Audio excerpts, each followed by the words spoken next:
আৰু ৱেষ্ট কাৰ্বি আংলং ৰাইজৰ আমি আনন্দিত হৈছোঁ আজি।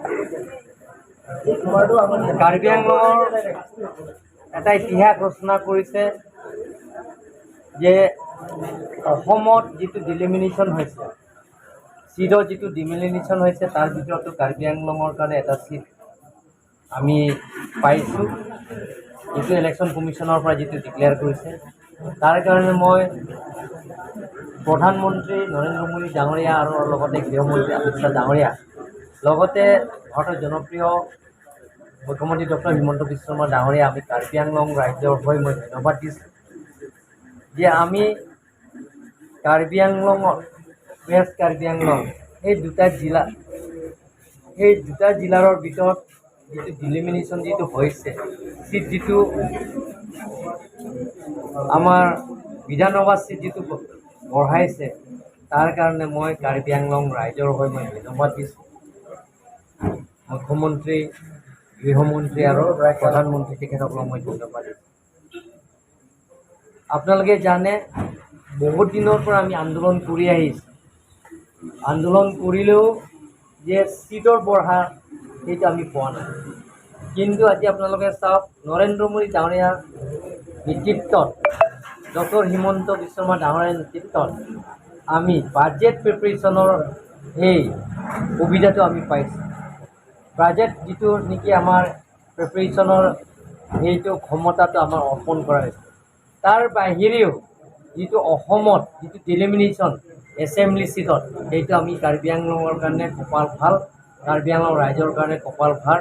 সেইটো ST ৰিজাৰ্ভ চিটত আমি পাইছোঁ যে এতিয়াৰ পৰা কাৰ্বি আংলঙৰ বিধানসভা চিট আগতে 4টা আছে, এতিয়াৰ পৰা 5টা হ'ব।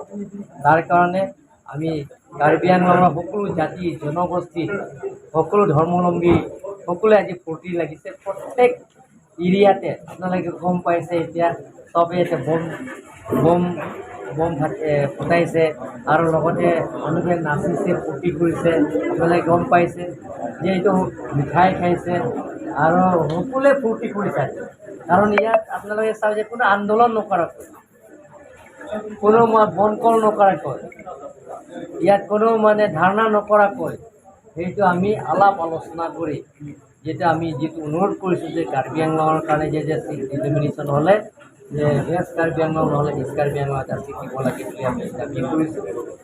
আমি ইলেকশ্যন কমিশ্যনৰ আমি চিঠি এটা লিখিছোঁ। তাৰ কাৰণে তেখেতসকল যিটো নেকি আমাৰ যিটো দাবী, সেইটো তেখেতসকল মনাৰ কাৰণে প্ৰধানমন্ত্ৰী, গৃহমন্ত্ৰী আৰু আমাৰ অনাৰেবল চিফ মিনিষ্টাৰৰ কাৰণে ছাৰ, এই সমষ্টিটো কোনকেইটা মিলাই হ'ব? ৱেষ্ট কাৰ্বি আংলঙৰ হ'ব, ইষ্ট কাৰ্বি আংলং নহয়। ৱেষ্ট কাৰ্বি আংলং পশ্চিম কাৰ্বি আংলঙৰ হ'ব।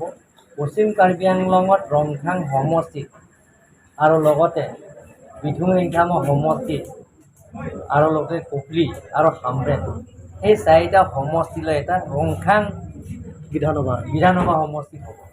ৰংখাং MLA কনষ্টিটুৱেঞ্চি হ'ব। বিধুং ৰিংখাম সমষ্টিত, ৰংখাং সমষ্টিত, হামৰেং আৰু কুপলি, এই 4টা সমষ্টিত এটা সমষ্টি হ'ব। আৰু পুৰণা সমষ্টিটো আছে আমৰেং, চৌচেং, আমৰি, চিংথং, দুৱাৰমলা, 5টা সমষ্টিত এটা সমষ্টি হ'ব। এইটো 20 নং বৈঠেলাংছু LA কনষ্টিটুৱেঞ্চি। আৰু ৰংখাং সমষ্টিত, বিধুং ৰিংখাম সমষ্টিত, হামৰেং আৰু কুপলি সমষ্টিটো এইটো ৰংখাং LA কনষ্টিটুৱেঞ্চি হ'ব। তাৰ কাৰণে আমি বহুত আনন্দিত। তাৰ কাৰণে মই বহুত ধন্যবাদ দিছোঁ। হাৰঘাটতো এতিয়ালৈকে মুক্ত হোৱা নাই। এতিয়া এইটো চিটটো আপোনালোকে জানে অসমত 126 এতিয়াই থাকিব। কিন্তু আমি কাৰ্বি আংলঙত কাৰ্বি আংলং ৰাইজৰ কাৰণে কপাল ভাল যে এটা চিট পোৱাৰ কাৰণে মই বহুত ধন্যবাদ। কিবা আকৌ ক'বলগীয়া আছে? না ছাৰ, MP চিটো বিচাৰিব নেকি আকৌ তেনেকুৱা? চিন্তা কৰিব নালাগে। হ'ব।